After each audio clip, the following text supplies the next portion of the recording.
Hello there. Welcome to Talking with Tony, the series for our 14th season continuing on YouTube. And we're taking a preview of the two conference championship games. And I'd like to welcome back a friendly face to the Talking with Tony family. Everybody gets a title here on Talking with Tony, and you're a correspondent as well. Ken Kesselring, welcome aboard. Welcome back. Thank you. It's good to be back and looking forward to these games on Sunday. Ken, it wouldn't be January without us discussing NFL playoffs. And my memory goes back to a young kid on a day that people often refer to this game as the Freezer Bowl, the AFC Championship game, which I believe is from the 1981 season, but would have been January of 1982. And I believe that's right, because even though I'm wearing this 49ers George Kittle jersey today, I'm a Cowboys fan. And right after that Bengals 49ers game, was sort of the passing of the gauntlet over from the Cowboys to the 49ers in the NFC, because that was the afternoon of what the so-called catch, Dwight Clark, and that ended the Cowboys' run of making the NFC championship games. So that's a bitter day for those that watched in Cincinnati, although they won. And it was a bitter day for me as a child to see the Cowboys go down to the 49ers. Now, Ken, you were up there and living in the area, and on -9 degrees, what that was the Freezer Bowl. And I'm sorry for the people who talk about the Ice Bowl and the Green Bay, Dallas, but that was the temperature. Wind chill factor got up to almost -60 degrees that time. You know, it was brutal. Okay, and my fondest memory of that will be watching the Bengals offensive linemen come out without any sleeves on. Anthony Munoz, Lapham, all those guys doing that and playing in that game. And it's back when artificial turf did not have any padding like it does now. So it was hard, it was slick, it was cold, it was on that river with that wind. So, it was quite a game. And yes, it will go down to me as the coldest game, despite what anybody ever says. Our producer, Jake Barton, has done a wonderful job of finding some footage of some past NFL games that we discussed. Last week, he totally surprised me. And I don't know how I nailed the scores, but I got them right. 52-17, Cowboys over the Bills, and 30-13. And my neighbor, I visited with her a couple of days later, and lo and behold, she was at that Super Bowl. She told me that it was 30-13. So it's a small world. He's going to have to find this Freezer Bowl footage. I remember when the players were breathing and when they were on the line of scrimmage and all, it was just the smoke just everywhere coming out of their mouths and all. Right. It was, and it was really, when you think about it, oh my gosh, how they do anything in that way. The ball's so hard, and they weren't in shotgun back then, really. Quarterbacks were under the center, and I can just imagine the difficulty taking that snap with that situation and, catching the passes and trying to keep the balls warm. Didn't quite have the little heater systems that they can store balls in back then. So it's back when football was a little tougher, just like the famous Ice Bowl. I'm going to reach out to Archie Griffin soon and see if he'll do the show, because that could be he would have been with the Bengals then. He got a carry in that Super Bowl that they lost 26-21, I believe was the score to the 49ers. Now, the week before that game, Ken, the Bengals got a push from the Bills. They jumped out 14-0 in the divisional round, but then Joe Cribbs, former Auburn Tiger running back, tied it up at 14, and it was 21-21. The Bengals had a hard time shifting, getting away from them, that 28-21. They were really pushed. And then when I went back and I looked at the Freezer Bowl, Fouts moved the football. The Chargers moved the ball. They just couldn't get the ball in the end zone. I believe they also had 4 turnovers, 2 fumbles, and 2 interceptions. Even if it wouldn't have been enough, but they were down, first and goal with 3-4 minutes remaining in the game and couldn't score. They just didn't take advantage, outside of a touchdown pass to Kellen Winslow, of the opportunities they had. No, they didn't. And, you can go back. It was Eric Coryell. Did the weather have an impact on it? But, they had a good running game back then. It was just, which team was going to prevail that day. And, San Diego was a good ball club and during that time period. And people tend to forget that with Faust and those guys, what a good team they were, for many years during that span. And they were coming off a victory, I think, in overtime on January 2nd. It's the iconic Dolphins Chargers game in Miami. Right. Guys, Winslow being helped off the field. I mean, they all left it out there on the field, a 41-38 game. Maybe they weren't able to recover as well as Cincinnati recovered. And I think that was a factor. You put so much into that game to get there, and like you said, Kellen Winslow having to be helped off the field. You're going from that, your body's still trying to recover. Then you have the shock of that minus 50 degrees wind chill out there. That's a big change. That's hard on your body, and there's no way you can practice for that. Obviously, if you're San Diego, well, neither you could if you're Cincinnati. But Cincinnati may have been able to get out a little that week in the cold because it was colder that whole week. That's for sure. Yeah, you sort of, with your Cincinnati connection, sort of inspired me today. I'm someone who doesn't go to the gym as much as I should, but I went today and I decided to stay on the elliptical 42 minutes because back in the day when I was a youngster, there was a guy named Mike Fuller that played for the Cincinnati Bengals, and I believe he was number 42. And while he was an Auburn Tiger and he was a good defensive back, Ken, he was a pretty good punt returner too, and he did well in that run up to the Super Bowl with some good key punt returns. And James Brooks was a running back for and he and Cribbs were together at Auburn. Right. Brooks, I think, was underrated at times he was with, Cincinnati then. He did a good job in that. But I do remember, you throw that name, I do remember Fuller, yes. Yeah, James Brooks was number 21, I believe, but Mike Fuller was definitely 42 because now I'm kind of beat up, and I should have stopped at 21 with James Brooks. Yeah, he could have gone Brooks, done it for James Brooks, the legend of Auburn. Next time, and then I might back it up to Kenny Anderson, who was what, number 14? Is 14, that right? Yeah. Then you could even go better. Boomer Esiason was 7. Hey, And you know what we just done there, Ken? We've just been cutting things in half, 42 to 21. Right. There you go. Not the 14, but the which would have been 10 and a half, which you can't have a 10 and a half, but 14 to 7. So you think we're math people or something. Yeah, but what was Anthony Munoz? 78? Is that right? 78, yes. That's an hour and 18 minutes. I'll let you know if I ever get there. There you go. If you do that, let me know.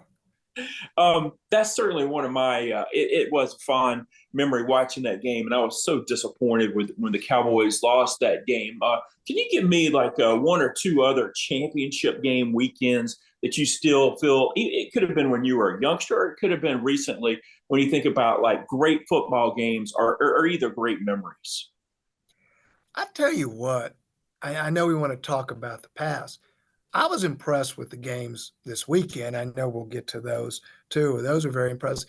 Trying to go through in the past, I go back to, the 49ers, like you said, the 49ers and Dallas game. And you go back to the old Chicago Bears when they were grinding it out, playing up in Soldier Field on those cold days. They had some really good games, tough, physical games back then. And of course, you got to go back to the Immaculate Reception with the Steelers and Franco Harris and the Raiders back then.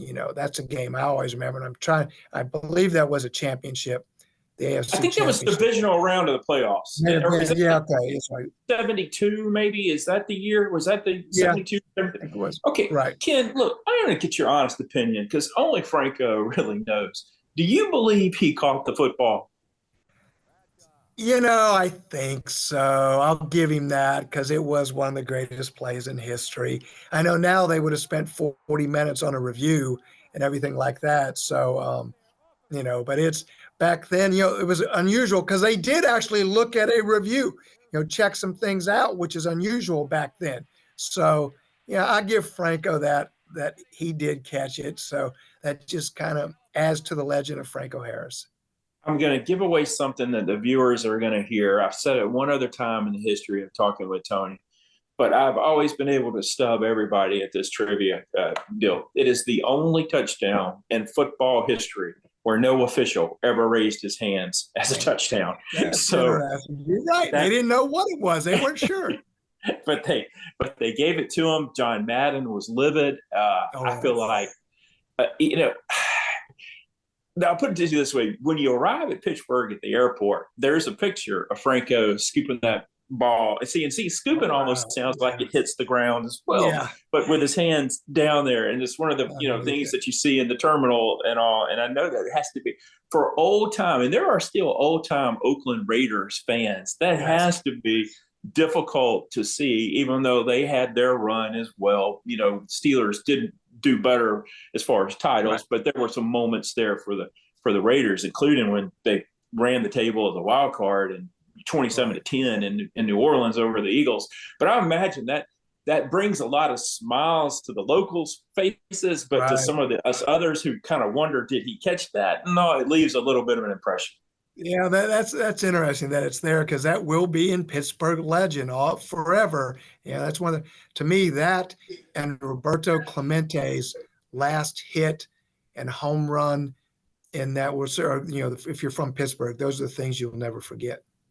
No, well said. And Roberto Clemente, what an amazing class act. You referenced the games last week. They were great. The team that I picked before the season started, the 49ers, they're the wagering favorite out in Vegas, but they didn't move me emotionally in their game last week. I really feel like Green Bay outplayed them, and the 49ers were fortunate to move along. Could that have been one of those situations, Ken, where the Packers had a game under their belt? The 49ers didn't play a lot of their stars their last game of the regular season, and then they had a bye. We'll see more of what we call the real 49ers this weekend.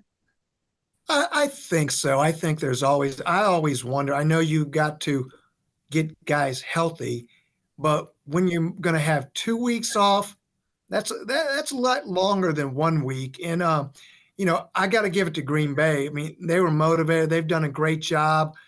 Their youth and enthusiasm, came through. And I also think a big factor was those coaches know each other very well. From all the places they work together, uh, there's probably no trick that either one could pull. The other one doesn't know that they haven't talked sitting around the whiteboard, I started to say chalkboard, but whiteboard, discussing through the years. So I think that was a factor, how well the staffs knew each other. Yeah, that's a good point. It's actually an excellent point. I thought that it would be so ironic if the Packers won that game and made the NFC Championship game. There was all this hoopla about Aaron Rodgers in the offseason going to the Jets, Right. expectations that the Jets had, and the Yeah. Packers are the ones who are in the playoffs. They defeat my Cowboys, and then and I hate to point another Auburn player, but Anders Carlson missed a big field goal that would have given them a 7-point lead, and it gave Right. I think it gave the 49ers a push to be able to go Right. down and score. Now I think Deebo Samuel, the health of him is everything for the 49ers. Their production when he's out on the field and able to play is about 31 points a game. When he doesn't, it's about 19 because it really takes away what they can do with McCaffrey because the defense is paying so much attention to McCaffrey if there's no Deebo Samuel. Right. I think that the 49ers have got to bring this guy into the game, Kittle. I mean, they got to throw the ball more, use him as a weapon. Ken, I know a lot of people talk about Travis Kelce, and especially now with the relationship with Taylor Swift, but I think Kittle is the best blocking tight end in football, and he's not a bad receiver as well. Get him the ball. I agree. Kittle's impressive. And it's going to hurt the 49ers, like you said, without Deebo. And, they're going to have to come up with a plan. How do you get Kittle involved? Can you move him around? I'm not so sure McCaffrey isn't hurt a little. You'd see him carry the ball. He just didn't look the same, but you're not going to be as a running back in the NFL after this many weeks at the end of the season the same.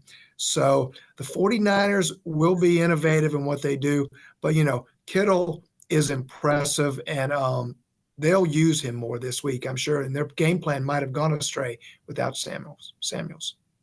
I just need them to win this game to be in the Super Bowl, not only because that's who I picked, but because I like to go down memory lane with you more so than anyone. Yeah. And I love those 49ers away jerseys, and I believe it will be the NFC's turn to wear the away jerseys in the Super Bowl because last year I remember Philadelphia was in the green jerseys where the darts would, and the 49ers had that iconic gold helmet and gold pants when they beat the Bengals 26-21, that the first of the two meetings. I remember them wearing them in the Super Bowl when they killed the Broncos in New Orleans and all.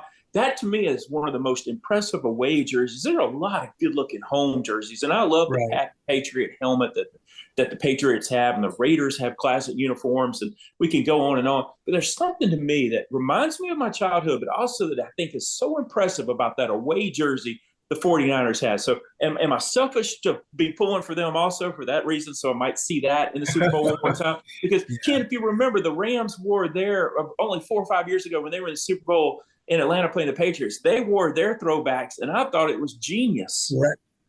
Yeah, I like when they do the throwbacks, especially if you're the 49ers. They're kind of going back to, we are a program, a franchise that has a history of winning. Who knows? Maybe that plays a little into it, but I think it recognizes all those great 49ers players in the past that did so much to make that program great back in the quote unquote old days. No, how would you which like isn't old. How would you have liked to have been a part of a Bill Walsh staff or a West Coast offense coaching a Randy Cross and a Guy McIntyre and a Harris Barton? Oh, yeah. That'd been pretty good. Yeah. Huh? That's some good old-fashioned football right there. All right, so is too much said about Detroit's been playing inside in the dome, and now they go outside because Goff is probably pretty comfortable. He's going home. This quarterback is going home, his backyard. He played at Cal collegiately. They have a ton of weapons. I'm not sold on their defense yet, though they've been doing a good job of holding teams in the playoffs to field goals. That's why they beat the Rams. They've been, but they didn't break. Is there too much into that about that? They've been indoors and now they go outdoors for a game? I heard a stat one time, and it was years ago, about indoor teams playing outdoors. And it goes back to the old days. Minnesota Vikings, Bud Grant never wanted to go to an indoor stadium when Minnesota built one. That maybe it does make them a little softer. They can adjust to the elements. I don't know how much validity is in that, but who knows? Maybe the wind. How windy is it going to be there? Can you adjust to that? They're not outside in Detroit practicing probably this week. They might be some, depending on how cold it is. But there could be a factor into it. But it's tough to say. I'm not one of those guys who buys into that too much. I just want to see the 49ers in the Super Bowl, and then I want to see them win it because I want to know where the parade will be. They play really in Santa Clara. They'll play in It should be in Santa Clara, yeah.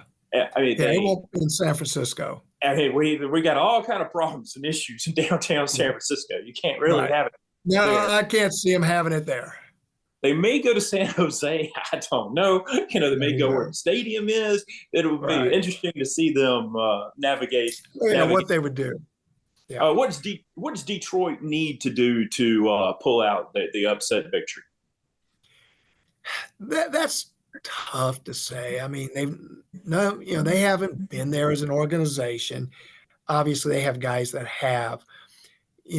They're a physical team. It's good to me. It's going to be a great game. Both teams are physical. I think Detroit has to play error-free. I think they have to control the ball early. And you got to put pressure on Brock Purdy, who's done an amazing job this year. And definitely if Debo's out, that will help them. So I would like to see Detroit be able to run the ball efficiently, because I think that pass rush of San Francisco, if they're having to rely on Goffs to get back there and throw the ball 9 out of 10 times, I think there's going to be a problem. They're going to have to definitely be able to run the ball.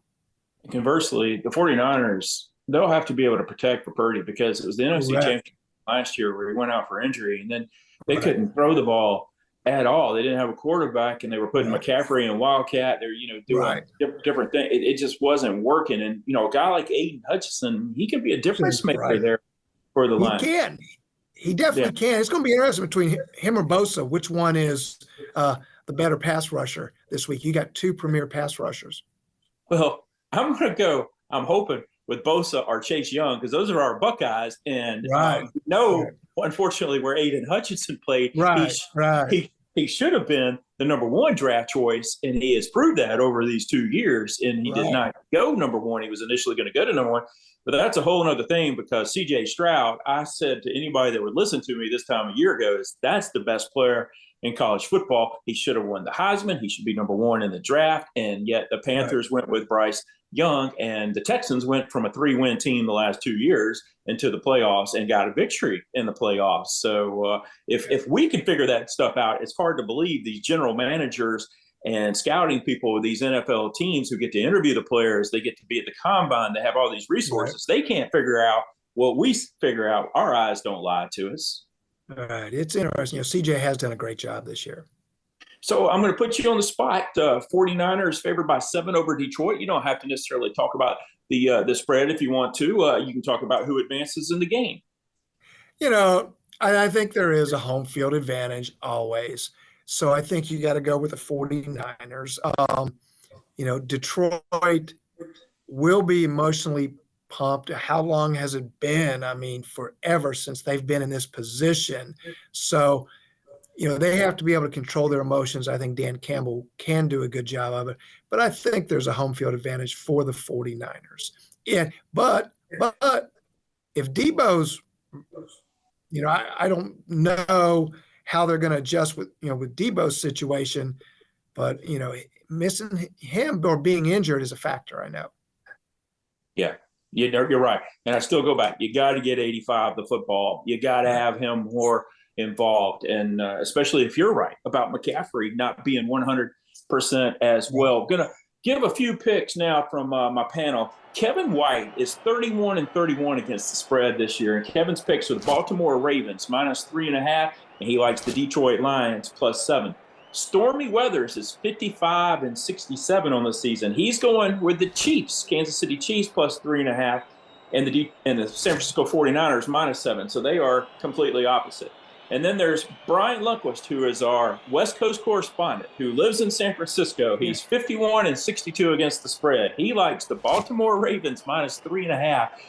And he has been selling the 49ers all year, and he is on the Detroit Lions +7, and he is fearful that the Lions are going to win that game. So he has completely switched.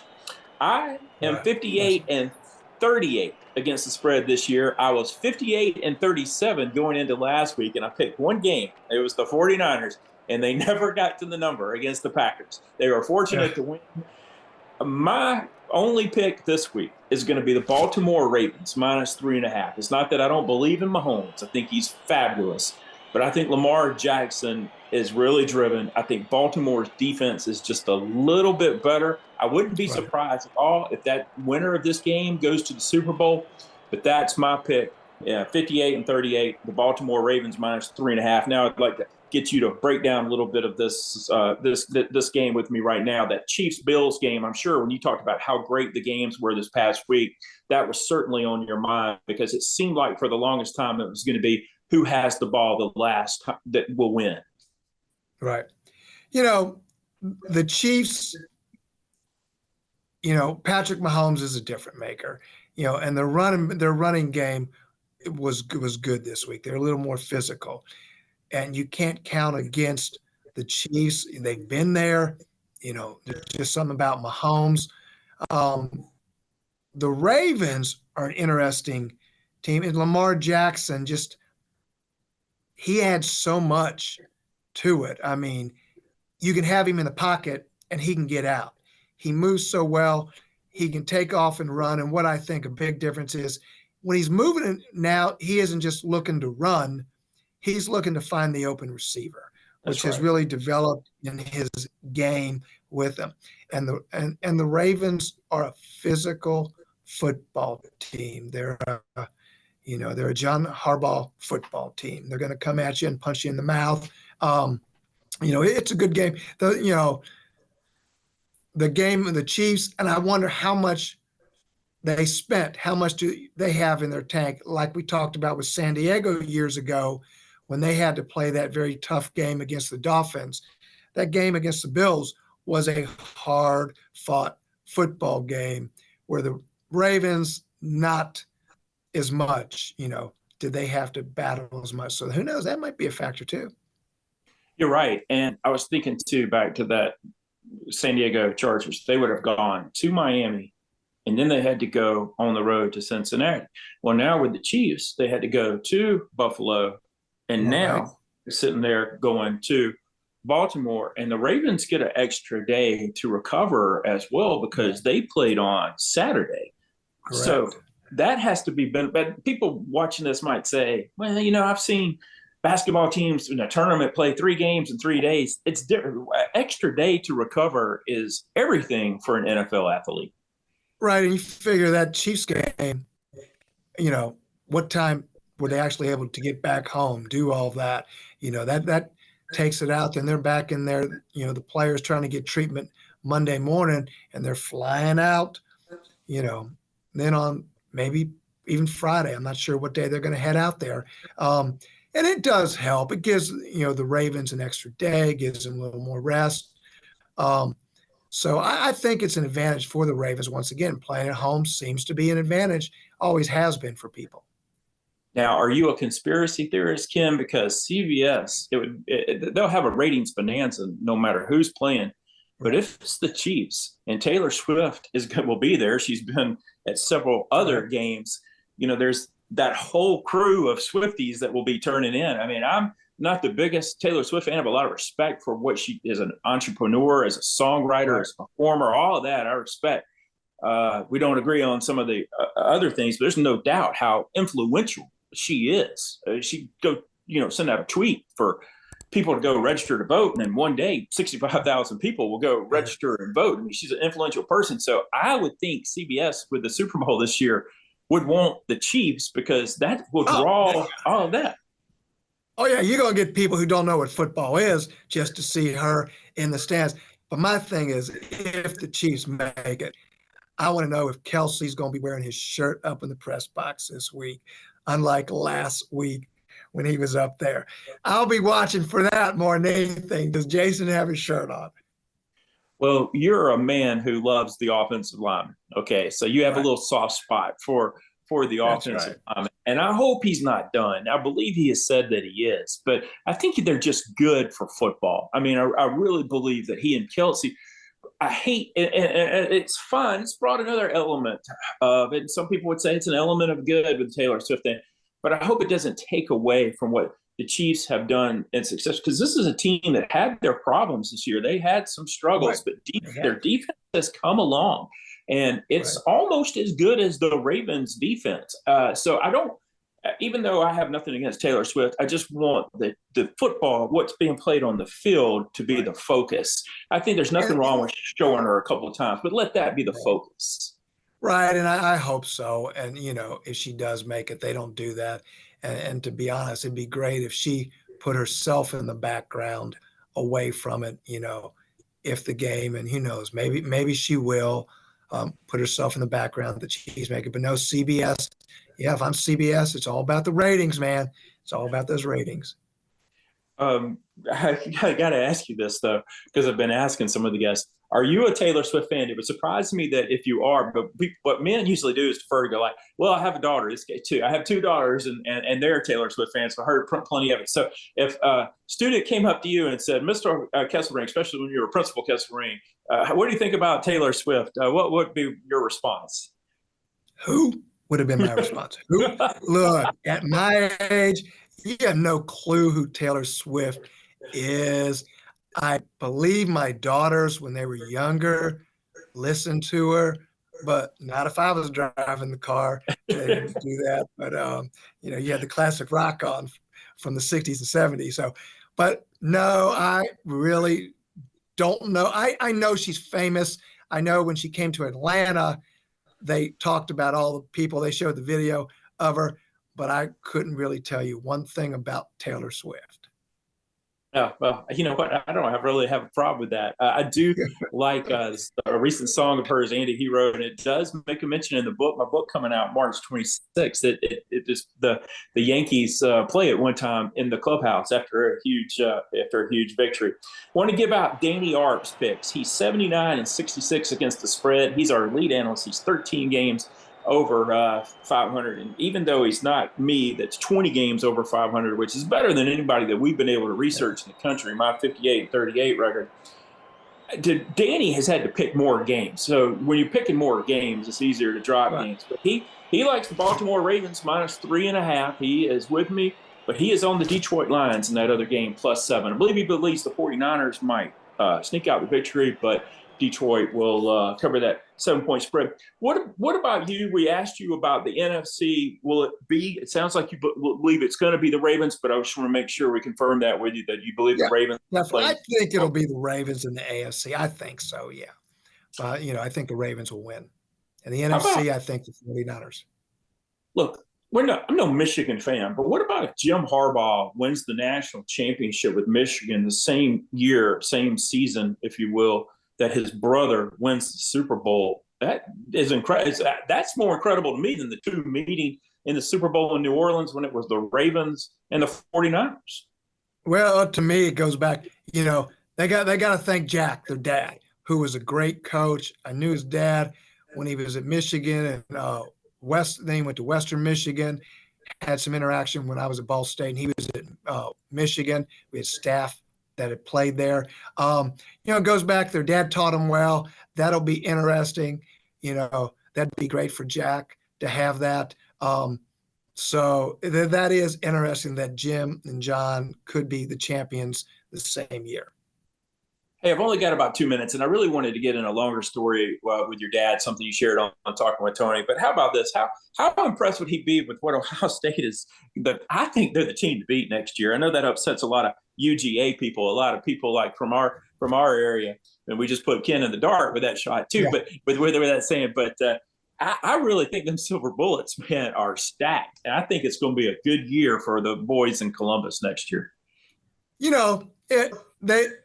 It looks like it is. There, all I gotta say for Ryan Day, it better start being a good year. They're impatient, especially when Michigan wins. They're not going to put up with this again happening. So, they've gotten some kids transfer in.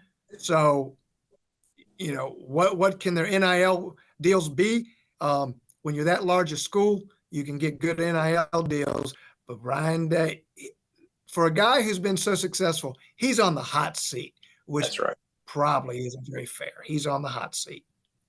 Ken, we're out of time, but I really appreciate you taking the time to preview these games with me today. Well, I appreciate you having me, and we'll see what happens on Sunday. All righty. For Jake Barton in Newnan, Georgia, and Ken Kesselring in Newnan, Georgia, I'm Tony Jones in Auburn, Alabama. Ella will be here next week. We'll be talking some live golf and some PGA Tour golf. She'll be at both of those stops this year. We'll see you next time right here on Talking with Tony.